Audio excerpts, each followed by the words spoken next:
Good day to you. You know your body can be a mass medium, right?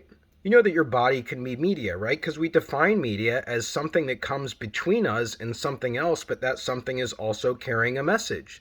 So what are you carrying as a message right now on your body? Yeah, your body is a mass medium. I've got the Rolling Stones. It's a Rolling Stones t-shirt. I got it at a concert. I think it's coming from the Rolling Stones, but probably not because I bought it in a parking lot, right? But when I wear it, I like to think, yeah, I'm wearing my band. But what am I really wearing? I'm wearing something that's probably pirated. I'm wearing something that's probably made in a shop in a developing country like Thailand or Ecuador, and then maybe assembled in another developing country like Guatemala or Mexico, and then is sold illegally here in the United States. And here I am. I bought this thing. And so I am a mass medium, and I'm carrying a message. But am I looking at the other side of what it took to create this t-shirt, and particularly how the human beings who are involved in the creation of this t-shirt are living their lives?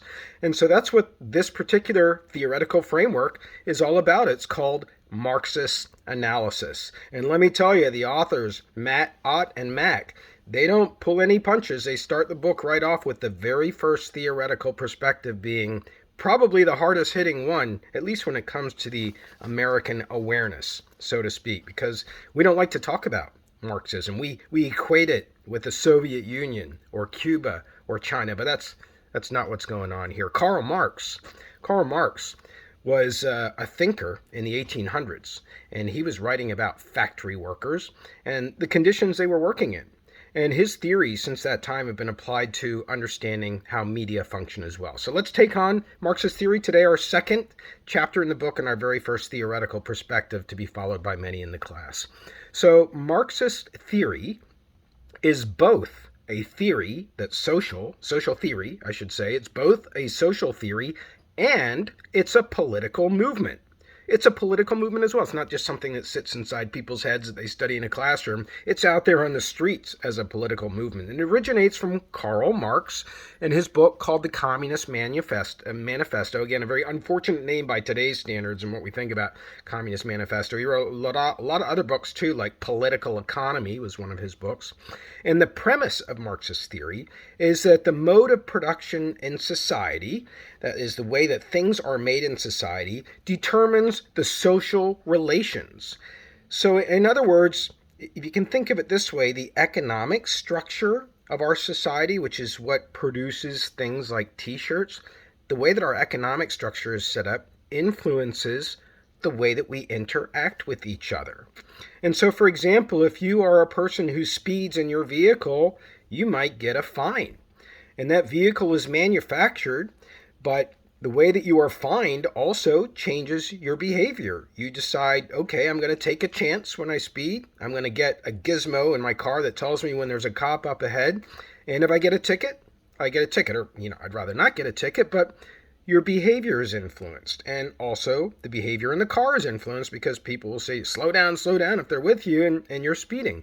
So modes of production, in this case, maybe not the best example, but modes of production influence our social relations. One of the key terms in Marxist theory is historical materialism. Historical materialism is that the character of our social life is a reflection of our material conditions.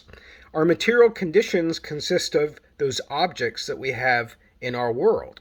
And when you have a capitalist model, which is the model that dominates in the United States, it's not dominating in all countries, but it dominates in the United States and Japan and other countries, you have a greater emphasis on commodities, things that we purchase. T-shirts as reflecting our social conditions. To purchase a t-shirt is a status symbol. It's probably more awkward to wear a t-shirt that does not have a sign or a symbol in it in the United States than it is to wear one that has a message, because advertising has found a way to normalize that as part of the way that we conduct our lives. And so we wear t-shirts that have messages all the time. Some of them aren't about other companies or products like the Rolling Stones. Sometimes they're just messages like, I'm with her, like a t-shirt you buy at the store. But it's the idea that messages are more normalized than non-messages. All of this leads Marx to talk about trying to develop a social consciousness. A social consciousness that is grounded in areas other than the material conditions of society, the owning of things. So your social consciousness can be grounded in religion, for example, politics, government, law, art, and media. Yeah, that can be your grounding other than owning things. Another key term in Marxism is superstructure. Superstructure is the part of society that is up here. It's abstract. You have the base, which is the modes of production, the manufacturing, the factories, etc. And then you have the superstructure, and the superstructure is a collection of beliefs that form into an ideology. It's a collection of beliefs that form into an ideology. And ideology is a way of seeing the world. It's a way of seeing the world. If you're an environmentalist, you have a particular way of seeing the world. If you're a fundamentalist Christian, you have a particular way of seeing the world.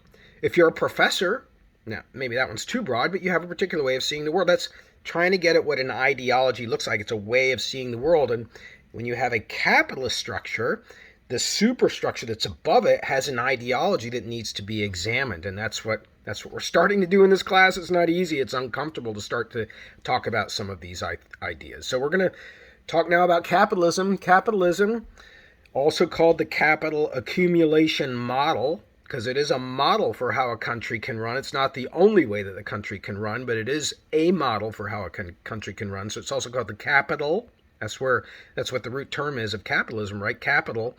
Capitalism is driven by a continuous desire to create capital, a continuous desire to create wealth, to create money, to create investments, to create assets. All of those things together constitute capital. That's what capital is. That's what capitalism, but it expands, it multiplies, it grows. And it grows because of the profit motive, the idea that if I get out there, even though it's 12 o'clock at night when a concert's ending and it's freezing in Detroit, I can sell t-shirts because I know everybody coming out of that Rolling Stones concert is going to want those t-shirts, so I can do that. That's what the profit motive is, right? It's like, I know I'm going to be freezing, but I can make a lot of money. So contemporary Marxists, they look at how patterns of media ownership and the production of media content, how that influences our social relations. So just like Marx looked at factories and the production of things, media scholars look at the production of media content. And we also look at the production of culture through our media content. That's right, we're not just producing a TV show, we're producing that something says how Americans should behave. Now let's move to the subject of advertising. Advertising is a key component of capitalism. It's everywhere. Some estimates say that you see up to 10,000 advertisements a week. And I challenge you to go anywhere in Pennsylvania just about, unless you walk into the woods, and even then you might see advertising. I challenge you to go anywhere and not see advertising. Take a drive, you got billboards. Go to an ATM, billboards. Go to a doctor's office, music or TV shows playing with commercials. You just can't avoid advertising. People are advertising on their bodies all the time. Who are you advertising right now? Who are you advertising? Abercrombie and Fitch? Or is it Hollister? Or maybe it's American Eagle. Is anybody advertising Walmart? You probably don't want to admit that, but yeah, you are if you're wearing a Walmart brand that somewhere is signified on there. So advertising plays a big role in capitalism and the creation of wealth and the capital accumulation model. And the way that it works in media is, there's two ways to look at it. I'm going to name the first way and the second way. Okay, the way it works in media, the first way, is a company has a product that they want to advertise. And so, let's say they're Nike. They purchase 30 seconds on television, or they purchase a banner on the web, or they purchase 30 seconds on radio, or they purchase a billboard. Nike purchases space or time in media content. That media content then is delivered to an audience. And the people who are delivering the media content, which is to say the radio stations, the TV stations, the billboards, they get to charge the advertiser a fee that is based on the size of the audience that they're reaching. So the larger the audience that you have, the more you can charge in advertising. That's why a Super Bowl ad, a 30-second Super Bowl ad, fetches $7 million just for 30 seconds to get to the American public because of the size of the audience. So that's one way to look at advertising. But then we academics, we have another way to look at advertising. We say that what's being sold is not time or space in media. No, what's being sold is people. is an audience. That's what's being sold. Because listen, if I'm a radio station and I'm WSBG, like the one in town here, that's the pop station, the most popular station, WSBG 93.5, I'll go to an advertiser like Halterman's Car Dealers and I'll say, listen, I can guarantee you males 35 to 54 on Saturdays at 7 o'clock. Why is that? Oh, because we do a retro hour where we're playing rock and roll from the 70s, 80s, 90s. Oh, yeah, okay. Yeah, I can deliver this audience, males 35 to 54, and furthermore, I can tell you that they like to spend money on the following things. They like to spend money on gadgets for their vehicles. So yeah, I'm going to buy time. That's what's going on really, is what academics say, is people are being sold. People, not airtime.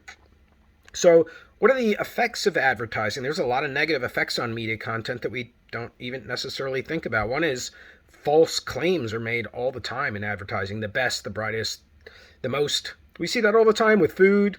See that with all kinds of products. There's just a lot of fast and looseness that's played with truth. Very basic idea of truth in our society, which we already have a hard time with.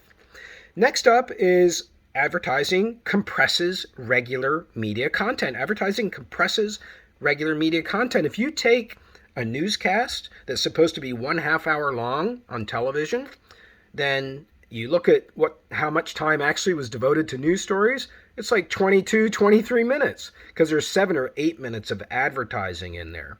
So what happens is the regular content gets squeezed. So when you're trying to cover Ukraine or anything happen in politics, all those sound bites that news reporters get from broadcasters, they're cutting them short all the time. You hear that when a person speaks in a soundbite on television. It's like, where's the rest of the sentence? Getting squeezed by advertising. So what are we missing, right? That's not good. Also, advertising drives away two things that are seemingly unrelated, but they are related. Advertising drives away obscenity. Yeah, that's a weird one. And advertising drives away intellectual thought. So how are these two related? Okay, so obscenity is driven away because advertisers don't like to have their products associated with values that the American public does not hold, even if the American public is practicing these values in real life, but they hold this fantasy vision of themselves that they don't. And one of those areas is obscenity. You can go to Walmart again and you can hear people swearing left and right. Fuck, this line's so long, you can hear that, right? But then in broadcasting, we say, oh no, that's illegal. You're going to be fined $325,000. And advertisers say, you know what, we don't want our products associated with that anyhow. So even if somebody's swearing, we don't like that.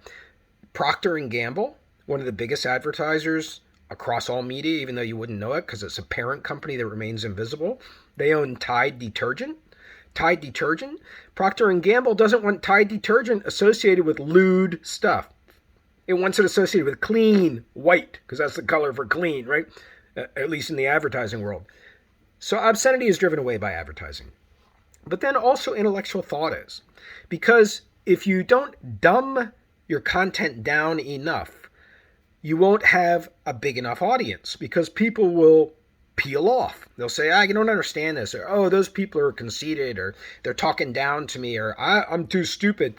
You lose the audience. And so intellectual thought, the kind of thought that you need in a society to progress it forward, and at a personal level so people expand their ability to process the world at a global level so that our society reaches new heights, that is not exactly encouraged by advertising-supported media. Also, advertising is not just the traditional advertising we used to see where we know when it comes on the scene, right? You have a television show. I mentioned television live. It can also be the web. We see advertising. We have to click those X's that keep popping up all the time on the web and get rid of them, unless we want to buy something. We have advertising that comes up that way, but also we have product placement. Product placement is a very sneaky way of getting advertising into media content. It's where when the production of media content is taking place, an advertiser has already secured a spot inside of that media content for a product to be shown. One of the most famous examples of this is any Jurassic Park movie. If you look at any of those movies, they're just littered with products from AT&T cell phones to Mercedes, I think, was in one of the Jurassic Parks most recently. And that's all because those companies have purchased for their products to appear in there. So Marx was concerned about this, and he was concerned about the effects that has on us as people who are watching the media, people who are being sold by media. And so he looked at patterns of media ownership. Look at who owns the media and see who has the interest and therefore who has the power when it comes to influencing us. And he looked at several dimensions of media ownership. He looked at concentration. First of all, concentration is actually an economic term that's still used by economics today. It speaks to how concentrated is a market. If you want to buy cable television, how many choices do you have here in Monroe County? One. Blue Ridge Communication. That is a concentrated market. You don't have any other choice.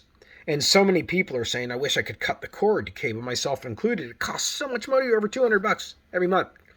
But I've got my internet tied up into it. But that's what concentration is speaking at. It's looking at music. All the music labels that come out for artists, dominated by Universal, Sony, and Warner. 3 companies. Okay, when you look at television, Fox, Disney, Time Warner, Viacom, Comcast. And so we look at concentration in the market to see whether there was enough competition, because when you have concentration, you don't have competition as much as you should. You have companies that sometimes work together. That's called colluding, work together to keep prices high when they shouldn't be, etc. We ask these questions all the time about gasoline, about airline prices, about everything. Concentration, Marx says you should take a look at. Marx says you should also take a look at conglomeration. Conglomeration is the corporate practice. We're talking about big global corporations. It's a corporate practice where one company gobbles up other companies, and you just get this big mass, a conglomerate. You know what that is? It's a mismatch of a bunch of bits and pieces. That's what a conglomerate is. And when we use it to talk about corporations, it's a bunch of bits and pieces, like Amazon. It's a company that sells stuff. It's a retail organization. Billions of dollars for Jeff Bezos. But it also owns the Washington Post, one of the most storied newspapers in American history. Actually brought down a president of the United States, President Richard Nixon, through the Watergate scandal and the coverage of that in the Washington Post. So that's conglomeration. We need to take a look at that. Is the Washington Post going to be critical of Amazon? eBay bought PayPal. There's another example. YouTube is owned by Google. So what does that do? And Facebook owns Instagram. So Comcast owns NBC. It's all over the place. Conglomeration is constantly going on in the media world. Marx says we need to take a look at that, because when companies buy up others, it's concentrating the market, right? And it's also doing away with competition, at least if you're buying your competitor, like Instagram was to Facebook. Now let's go on to another Marxian term. It's integration. Integration, and this is the extent to which subsidiary companies, by that I mean smaller companies, like you have a big company like Disney. Did you know that Disney owns ESPN? Did you know that? So ESPN is a Disney company. It's a subsidiary. When you look at integration, you look at to the extent to which the subsidiaries and the other subsidiaries and the larger parent company, how they complement each other, how they work with each other. And one dimension where they work with each other or can work with each other is vertical integration. And that's where you have the parent company who's investing in a media company, and then you have the production company that is raising the money and producing the content, and then you have a distribution channel like a cable television channel or a satellite channel or a web page, and then you have an audience base. That's vertical integration. But you can also have horizontal integration where parts of the company work together, like Facebook owns Instagram and also owns a company called Oculus, which is 3D virtual. It's involved in 3D virtual gaming. To what extent can Instagram and virtual 3D gaming, can they combine? So Marx says you have to look at that as well.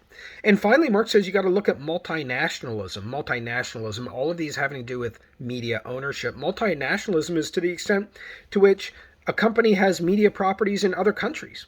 I can tell you Fox News here, you may watch Fox News, or you may know, obviously you know about it, and you may say, okay, it's just Fox News in the United States, but you may not be aware that it's owned by the News Corporation, which also owns the Sun newspaper in England, the largest circulating newspaper, which also owns the Sky Television, satellite television network in Britain.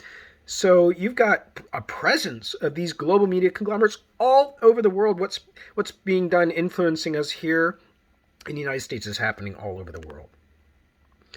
All right, so now we're going to move to another Marxian term, and that is strategies for profit maximization. Let's look at strategies and how companies make profit in the media field. So the first is synergy.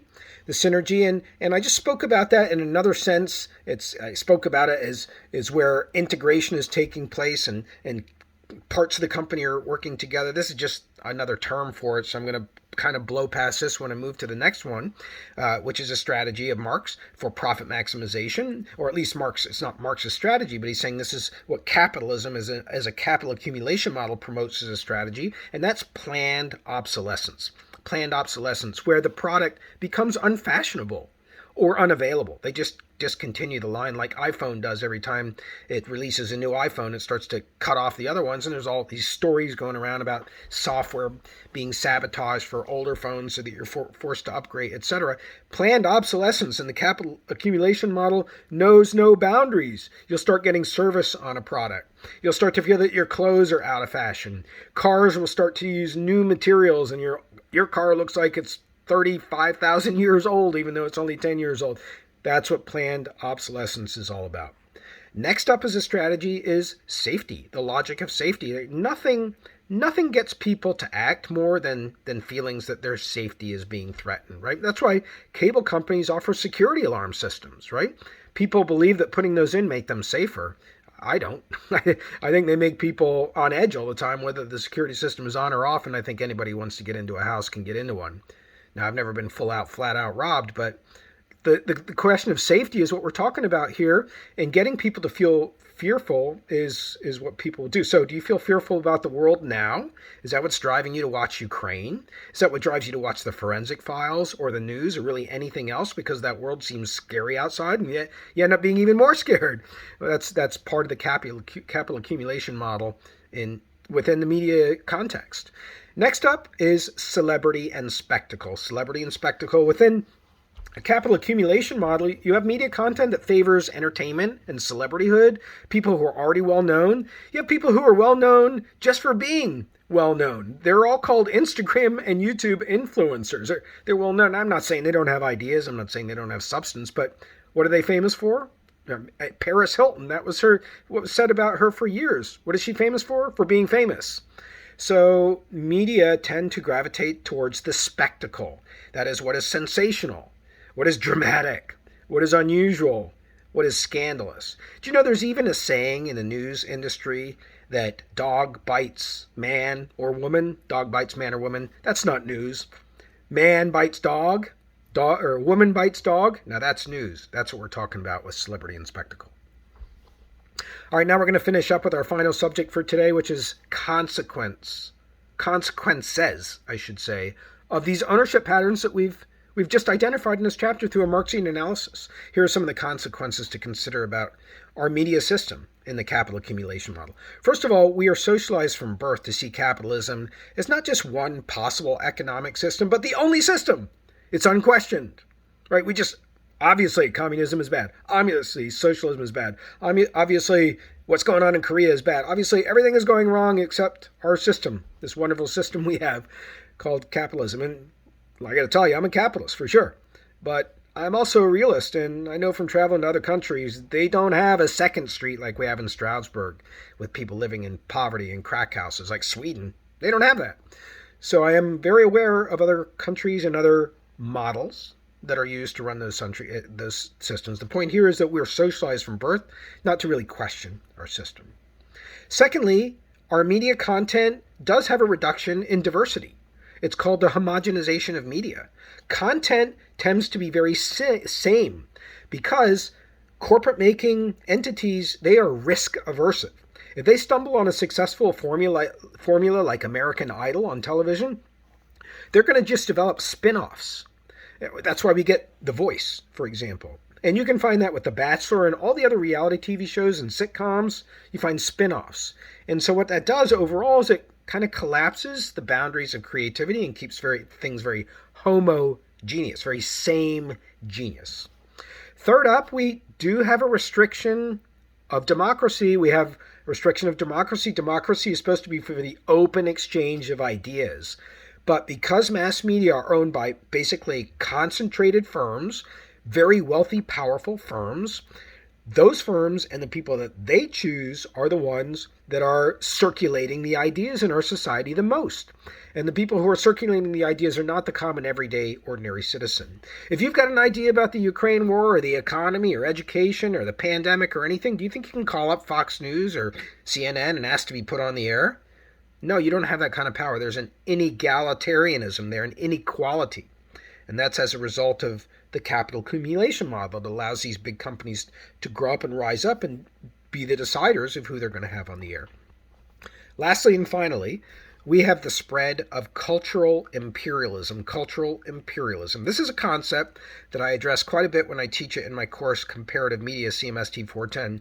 You know what imperialism is? In the old days, imperialism was like an army term. It's like when a country was imperial, it was always invading other countries and sucking them into its own empire. That's not the imperialism we're talking about here, but we are talking about a similar idea because we're talking about cultural imperialism in a media age. And it's the idea that our media content or another country's media content circulates around the world and it starts to dominate the culture of the country that it's going into. For example, if you go to dinner in France, I tell you, you're in for a long affair. You'll sit down, it'll be a long time before the waiter comes over. When the waiter does, they'll take your order. Be a long time before they come back. They'll finally bring your wine. Long time before they come back, then they're going to bring your appetizer, and then you have an entree. You eat courses in France, right?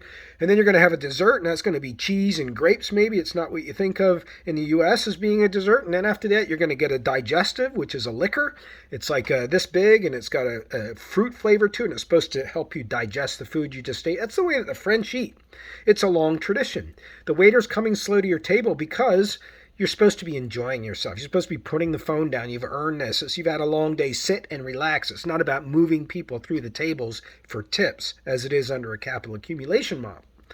However, because France takes in U.S. TV programming just like everywhere else, and magazine content and all kinds of media coming into France from the United States as advertisements, France has been exposed to fast food.